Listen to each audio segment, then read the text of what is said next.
નમસ્કાર, ભક્તિ રસની અમારી વિશેષ રજૂઆતમાં આપ સૌનું સ્વાગત છે. હું છું જુહી. શું તમે ક્યારે પેટાળમાં બિરાજમાન સિદ્ધિવિનાયકના દર્શન કર્યા છે? તો આજે ભક્તિ રસમાં આપને અમદાવાદના ભદ્ર વિસ્તારમાં ભોયરામાં બિરાજમાન સ્વયંભૂ સિદ્ધિવિનાયકના કરાવીશું પાવનકારી દર્શન. સાથોસાથ એવા મનોકામના પૂર્તિ મૂષકરાજની અનોખી વાત પણ આપને જણાવીશું કે જેના કાનમાં આપ કોઈ પણ મનની વાત કહો તો ગણેશજી તમારી માની લેશે તમામ મનોકામના. અંતે શાસ્ત્રીય માર્ગદર્શનમાં આપને જણાવીશું ગણેશજી બ્રહ્માનું પ્રતીક શા માટે છે. તો જુઓ અમારી વિશેષ રજૂઆત ભક્તિ રસ.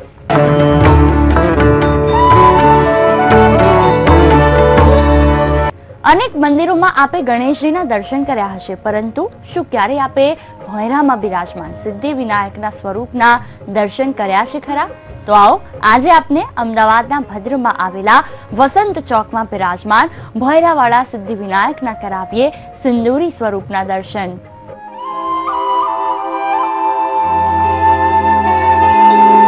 નિજે ભુષ્વાનંદે જડ ભરત ભૂમ્યા પર તરે અમદાવાદના માર્ગ પર સવાર થઈને આ યાત્રા આગળ ધપી રહી છે દુંદાળા દેવના દર્શન કરવા માટે. અમદાવાદના ભદ્ર વિસ્તારમાં પહોંચતાની સાથે જ જાણે કે આ ગજરાજ સ્વાગત માટે ઉભા હોય તેવું લાગે. કોઈ પણ મહિનાની ચોથ અને મંગળવારે આ ગજરાજ આ જ રીતે ગણેશ ભક્તોને દર્શન આપવા ઉપસ્થિત હોય છે.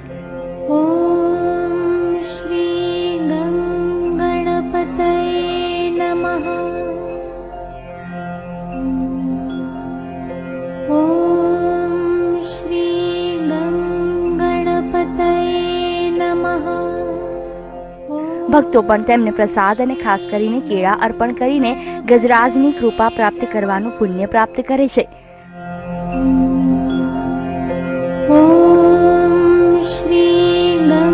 અમદાવાદના ભદ્ર વિસ્તારના રામવાડીનો આ છે વસંત ચોક, જ્યાં જોવા મળતી આ ભક્તોની ભીડ ભોયરામાં બિરાજમાન સિદ્ધિવિનાયક અને પાતાળેશ્વર મહાદેવના દર્શને આવ્યા છે.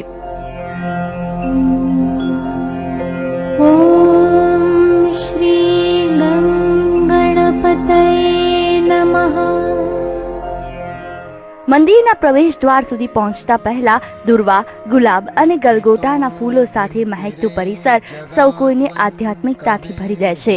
ગજાનનને અતિ પસંદ એવા અલગ અલગ લાડુનો પ્રસાદ પણ જોવા મળે છે. ભક્તો પૂજાપાનો સામાન લઈને ગણેશજીના દર્શન કરવા મંદિરના દ્વાર સુધી પહોંચે છે અને અહીં આજ ભોયરામાં શરૂ થાય છે તેમની યાત્રા. લો, ભોયરાથી નીચે આવ્યો આ રસ્તો, જ્યાં નંદી મહારાજ બિરાજ્યા છે ત્યાંથી આ પગથિયા ઉતરીને આગળ વધી રહ્યા છે ભક્તો.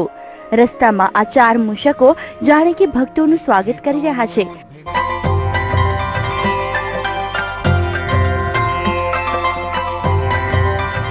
ત્યાંથી આગળ વધતા અહીં ભોયરામાં દર્શન આપી રહ્યા છે સિંદૂરી સ્વરૂપ સિદ્ધિવિનાયક. સમગ્ર પરિસરમાં ગુંજી રહ્યો છે સિદ્ધિવિનાયકનો જયનાદ. અહીં બિરાજમાન આ સિદ્ધિવિનાયકના અલૌકિક સુંદરી સ્વરૂપના દર્શન ઘણા જ પાવનકારી છે. માથા પર સોનાનો મુગટ અને શણગાર ઘણો જ આકર્ષક છે.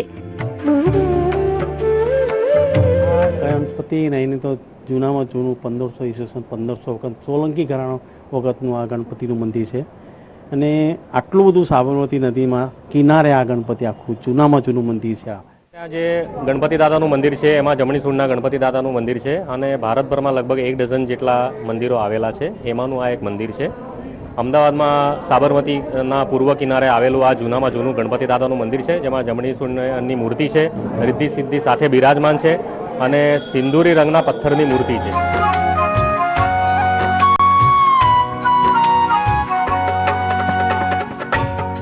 તમને થશે આવા જ દર્શન તો અમદાવાદના લાલ દરવાજામાં બિરાજમાન સિદ્ધિવિનાયકના પણ છે. જી હા, લાલ દરવાજાના સિદ્ધિવિનાયક એ નવનિર્મિત મંદિર છે, પણ એ જ સિદ્ધિવિનાયકનું પૌરાણિક સ્વરૂપ આ ભોયરામાં બિરાજમાન છે, જેના દર્શન કરી ગણેશ ભક્તો અનુભવે છે ધન્યતા. શ્યામ સ્વરૂપ મૂષકરાજ પણ નિરંતર સિદ્ધિવિનાયક દાદાની સન્મુખ જાણે કે તેમની સેવા કરે છે. સિદ્ધિવિનાયકના આવા અલૌકિક દર્શન કરવા અનેક ભક્તો આવે છે, તો અમુક ભક્તો એવા પણ છે જે વર્ષો વર્ષ અહીં દર્શનાર્થે આવી રહ્યા છે. દૂર દૂરથી દર્શને આવી રહ્યા છે દરેક વર્ગ અને ધર્મના લોકો. ન માત્ર હિન્દુ પણ આસપાસ રહેતા મુસ્લિમ બિરાદરોને પણ ગજાનનમાં આસ્થા છે. ઓમ ગણેશ્વરાય નમઃ. ઓમ ગણેશ્વરાય. 15મી સદીથી આ ભોયરામાં બિરાજમાન સિદ્ધિવિનાયકનું આ પાવન સ્વરૂપ ગણેશ ભક્તોની આસ્થાનું પ્રતીક છે, જેના દર્શન માત્રથી ગણેશ ભક્તો ધન્યતાની કરે છે અનુભૂતિ. Special report VTV news, Ahmedabad. અમદાવાદમાં ભોયરાવાળા સિદ્ધિવિનાયક 500 થી વધુ વર્ષથી આપી રહ્યા છે ગણેશ ભક્તોને દર્શન. કહેવાય છે કે પેશવા કાળના રાજાઓએ અહીં ભોયરામાં સિદ્ધિવિનાયકની સાથોસાથ પિતા શિવજી અને માતા પાર્વતીજીની પણ કરી હતી સ્થાપના.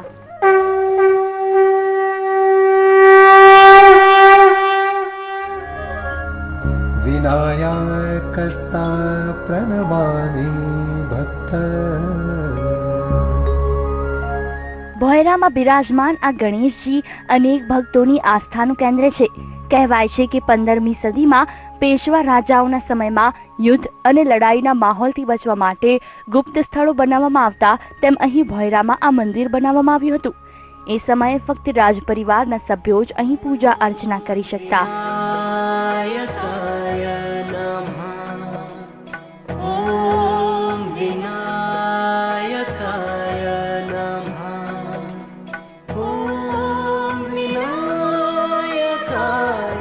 ભોયરાની અંદરની દિવાલો અને તેના બાંધવામાં આવેલા સ્તંભની સ્થાપના પેશવાકાળની હોવાની મનાય છે.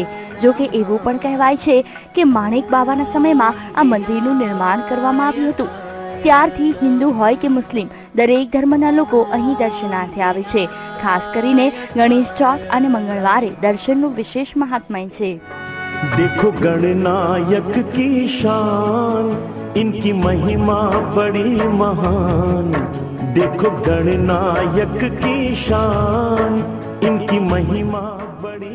આજ ભોયરામાં દેવાધિદેવ મહાદેવ પણ બિરાજમાન છે. જમીનની નીચે બિરાજમાન હોવાથી શિવજીનું સ્વરૂપ અહીં પાતાળેશ્વર મહાદેવના નામે પૂજાય છે. શિવલિંગની સમીપે માતા ઉમા પણ અહીં બિરાજમાન છે. તેથી આજ ભોયરામાં પિતા શિવજી, માતા ઉમાની સાથે પુત્ર ગણેશજીના એક સાથે દર્શન કરવાનો લાહવો દરેક ભક્તોને મળે છે.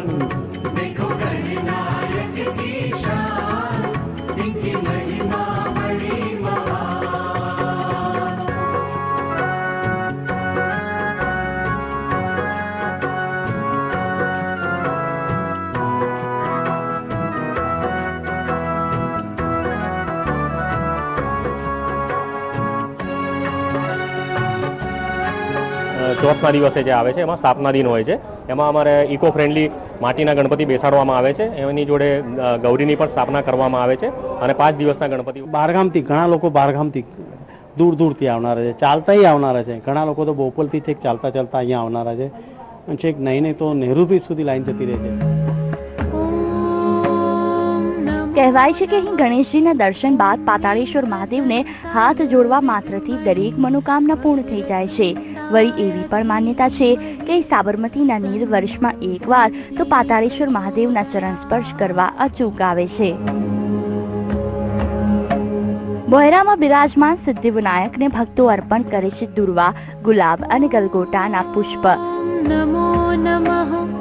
ઓમ એકદંતાય વિદ્મહે વક્રતુંડ. મોદક હોય કે મોતીચૂરના લાડુ કે પછી હોય ચૂરમા લાડુ, ભક્તો યથાશક્તિ ગણેશજીને પ્રસાદ ધરાવે છે. આરતી ટાણે તો નાના મોટા સૌ કોઈ ભાવથી કરે છે સિદ્ધિવિનાયકના દર્શન અને ધન્ય બને છે. Special report VTV news, Ahmedabad. અમદાવાદના ભદ્ર વિસ્તારમાં ભોયરામાં બિરાજમાન સિદ્ધિવિનાયકને જો તમારે મનની વાત કરવી હોય તો પહેલા તમારે મૂષકરાજ પાસે જવું પડશે. એટલું જ નહીં, કહેવાય છે કે મૂષકરાજના કાનમાં તમારા મનની જો વાત કરો તો ગણેશજી તમારી દરેક માનતા પૂર્ણ કરતા હોવાની છે માન્યતા.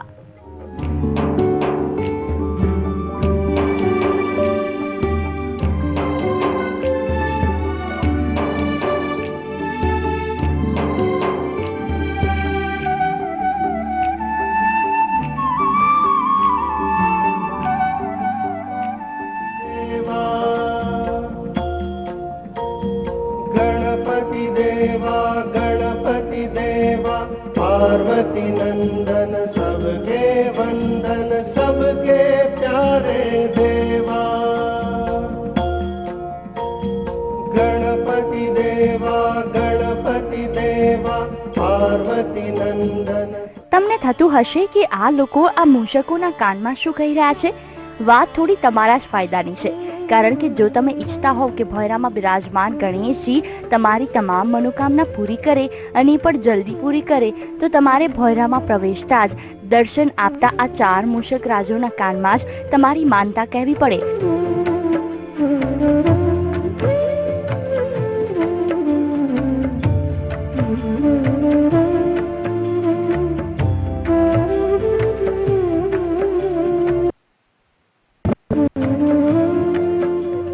કારણ કે અહીં એવી માન્યતા છે કે આ મૂષક રાજોના કાનમાં મનની મુરાદ કહેવાથી તમારી માનતા જલ્દી પૂરી કરે છે સિદ્ધિવિનાયક.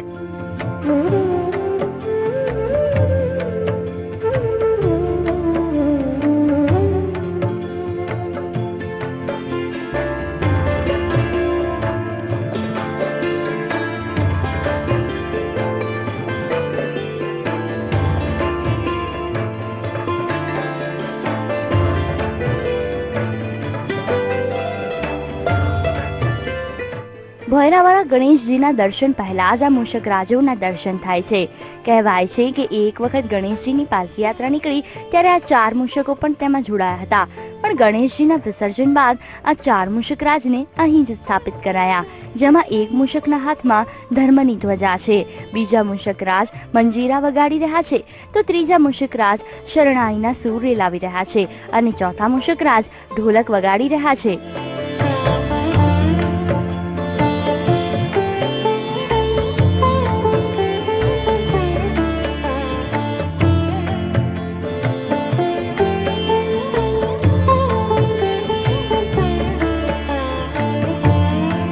કહેવાય છે કોઈ પણ સારા પ્રસંગનું પહેલું નોતરું ગણેશજીને આપવું હોય તો તમારે આ નોતરું મૂષક રાજોને આપી દેવું.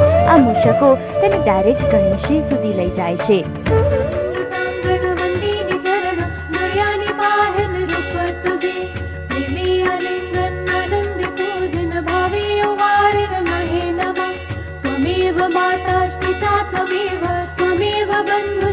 લગ્ન પ્રસંગ હોય કે ઘરનું વાસ્તુ, જીવનનો કોઈ પણ શુભ પ્રસંગ હોય કે માની લે માનતાની લેખિત ખબર આ મૂષકો જ ગણેશજી સુધી પહોંચાડે છે અને ભક્તોની માનતા અને કાર્યો નિર્વિઘ્ને પૂરી થતી હોવાની ભક્તોની છે માન્યતા. નારાયણાત સમર્પયામિ અચ્યુતમ કેશવમ રામ નારાયણમ કૃષ્ણ દામોદરમ વાસુદેવમ હરિ શ્રીધરમ માધવમ ગોપિકા વલ્લભમ. કહેવાય છે કે માનતા પૂરી થતાં જ ભક્તો અહીં ફરી આવે છે અને અહીં મૂષકો પાસે નાના ઉંદરની મૂર્તિ બનાવડાવીને મૂકી જાય છે. એટલું જ નહીં, ભક્તો ચાંદીના ઉંદર પણ ગણેશજીના ચરણોમાં અર્પણ કરે છે. તો ઘરની માનતા પૂરી થતાં ભક્તો સિદ્ધિવિનાયકને ચાંદીનું નાનું ઘર પણ અર્પણ કરે છે. નિસંતાનની સંતાનની માનતા પૂરી થતાં ચાંદીનું પારણું પણ ભક્તો અહીં ધરાવે છે. એટલું જ નહીં, આવી કોઈ પણ માનતા પૂરી થતાં ગણેશ ભક્તો ગણેશજીને ચાંદીનું છત્ર પણ અર્પણ કરવાનું નથી ચૂકતા. આમ ભોયરાવાળા ગણેશજીના વાહન મૂષક રાજે તો માનતા પૂરતી મૂષક રાજ કહેવાય છે.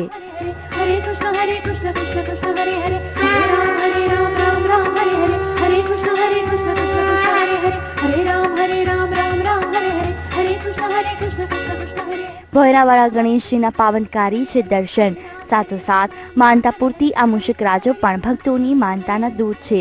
તેથી જ તો આ મૂષક રાજો પણ ગણેશ ભક્તોનો વિશેષ ભાવ જોડાયેલો છે.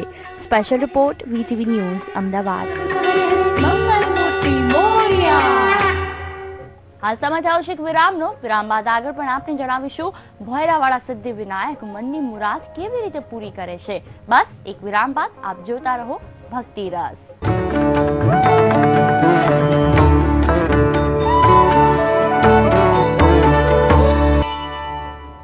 વિરામ બાદ આપનું સ્વાગત છે ભક્તિ રસમાં. ભોયરાવાળા સિદ્ધિવિનાયકના દર્શનથી અનેક ગણેશ ભક્તોની નિર્વિઘ્ને પૂર્ણ થઈ છે માનતા. જીવનમાં સુખ, મનની શાંતિ, કાર્યમાં સિદ્ધિ હોય કે પછી હોય સંતાન પ્રાપ્તિ, ભોયરામાં બિરાજમાન સિદ્ધિવિનાયક ક્યારેય કોઈ ભક્તોને નિરાશ નથી કરતા. સ્વેચ્છા વિઘ્ન હર સદ સુખ કર, सीधा कल्लो स्वयं पुं क्षेत्रे चोजर के नमोस्तु सतत तम से पर ब्रह्मणे तम से पर ब्रह्मणे।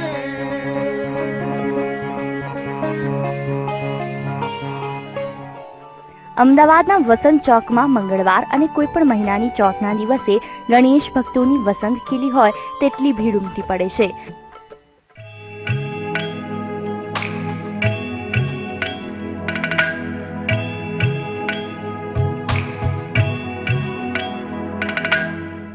આ દિવસોમાં તો ભોયરાના પગથિયાથી લઈને મંદિરના ગર્ભગૃહમાં હકડેઠડ ગણેશ ભક્તોની ભીડ ઉમટે છે અને સમગ્ર પરિસરમાં ગણેશજીનો જય જયકાર ગુંજી ઉઠે છે. ભોયરાવાળા ગણેશજીના દર્શન માત્રથી જ ગણેશ ભક્તોના તમામ મનોરથ જાણે કે પરિપૂર્ણ થઈ જાય છે.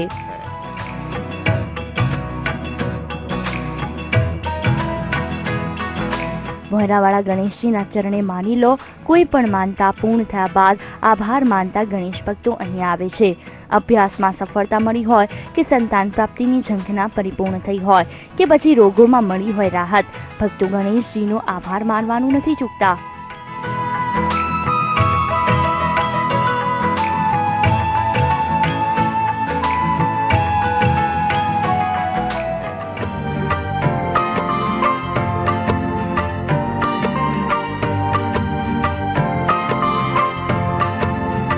પહેલી વાર દર્શન કરવા આવતા ભક્તો પણ ભોયરામાં બિરાજમાન સિદ્ધિવિનાયકના દર્શન કરીને શાંતિનો અહેસાસ કરે છે. તેથી તો અનેક ભક્તો દરરોજ અહીં ગણેશજીના દર્શને પહોંચી જાય છે.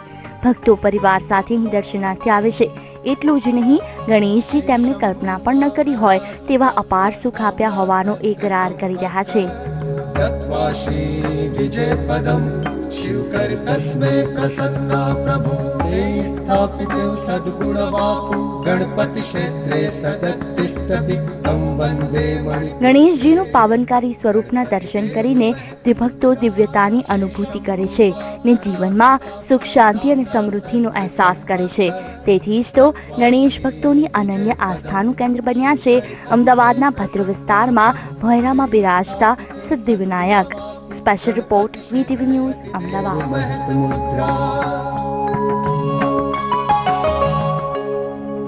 ભક્તિ રસમાં હાલ લઈશું એક વિરામ બાદ શાસ્ત્રીય માર્ગદર્શનમાં આપણે જણાવીશું કે ગણેશજી બ્રહ્મનું પ્રતીક શા માટે છે. ત્યાં સુધી આપ જોતા રહો ભક્તિ રસ.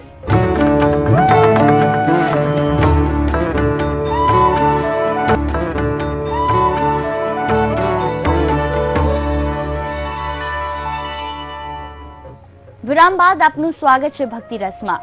ઉમાશંકર સુદ ગણાધ્યક્ષ શ્રી ગજાનન ગણેશજી બુદ્ધિ અને સિદ્ધિના સ્વામી છે, જેમની સાધના આરાધના કરવાથી દરેક કાર્યોમાં મળે છે સફળતા.